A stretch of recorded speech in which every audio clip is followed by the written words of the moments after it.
Dave Aranda has said that the recruiting success in Baylor has because they're paying players. Let me dive into this because I talked about this the other day. Let me ask you something real quick. Did I not say Baylor and TCU are going to be much better teams this year? Yes, you did.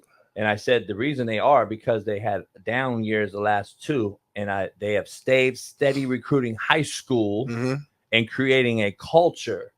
The last few national champs that I at least can remember are teams that built from within. Sprinkled a few portal kids, didn't lose half their roster every year, sprinkled in with a few portal kids at key positions, mainly QB, maybe a left tackle, maybe a rush in. Other than that, the culture, the philosophy, and the structure is in place for those places. Georgia, Alabama, recently Michigan. Those are all teams that were self-built from within. They're not just living with 50 fucking transfer portal kids every year. I don't think that changes. I don't think you can change the dynamic of the nuts and guts of a football program. But what high-level team, not to cut you off, what high-level teams do we have going into this season who hasn't had a ton of movement? I can't think of teams. So we'll see if Nebraska's better. But they've had no movement. Clemson has had no movement. Okay, Clemson. We're going to see if they're back or not. Yeah. Georgia, they've had players leave and a couple players in, but for the most part, their structure. Foundation is still. Michigan just won it all. Yeah, Georgia. Michigan, Ohio State's got some different pieces. Yeah. I want to see what KU and K-State does. I'm curious in those two programs that are kind of trying to get over the hump.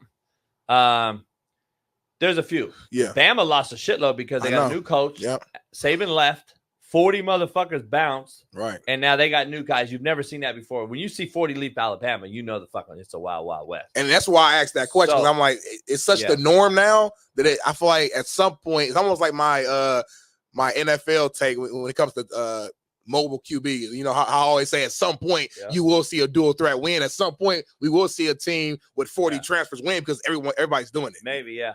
You know? Oregon, though, hasn't. Yeah, that's the one I was hoping you was going to say. That's the one. Oregon. That's my favorite to win it all. Oregon's going to, we'll see.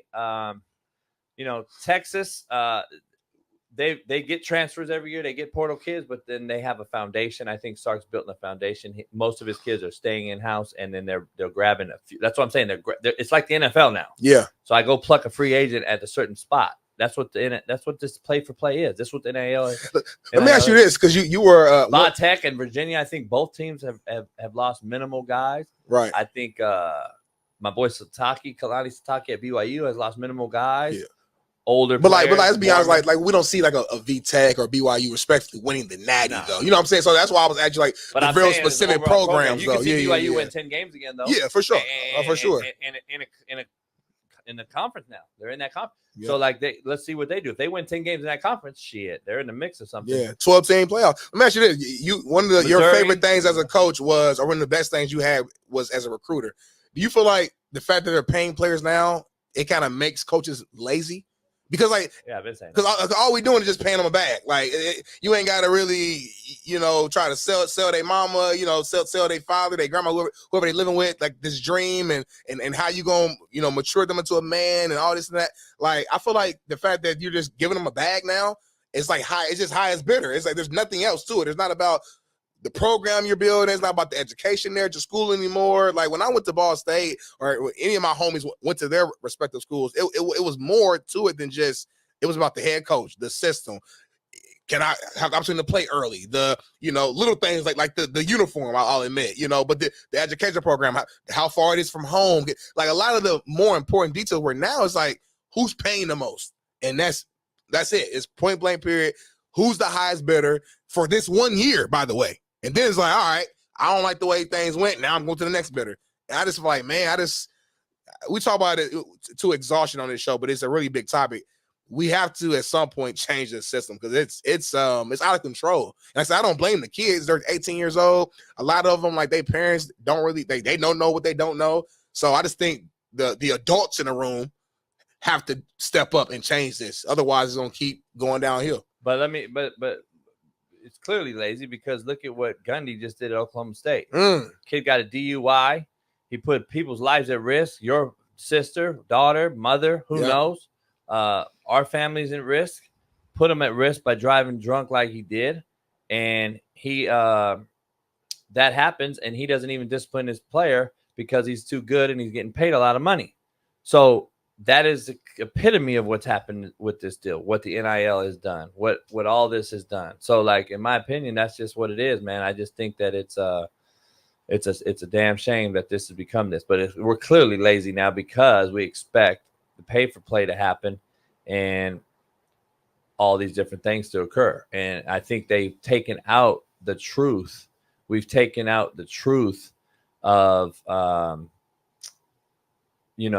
the fact that we can now control the narrative by coaching them, mentoring the kids. Now we're putting collectives in. Everything's in here collective. You take the money, you paying the kid, my hands are off. If they make it, cool. If they don't make it, cool. Like, nah, we're not coaching no more. We're not teaching these kids how to be men anymore. We're just enabling these kids at an all-time cliff. And we've created these kids to have a sense of entitlement like I've never seen before in our life. That's just me. But breaking news, the United States will be transferring their F-16 fighter jets to Ukraine. Just shout out. I want you guys to know that there may not even be an election. I'm trying to tell you. I've been telling y'all. Our transition be crazy. If we go to a war, Smitty, there ain't an election. That's all this motherfucker has. This all Biden has, homie. Go to war. And I'm just telling you, bro. Our transition on this show be wild. Like we'd go from fucking watermelon is fake to Gundy not suspending his player to fucking Lamar Jackson to Deion to the what's it called? F-16, F-16. F-16, my brother used to fly F-16, fly your buddies to fly them back to Biden. Right here, you see that? You see what that says? I don't see it. I don't see it. Look at this, dog. They can't hear this, baby. They can't hear that. I know. I didn't want them to hear that.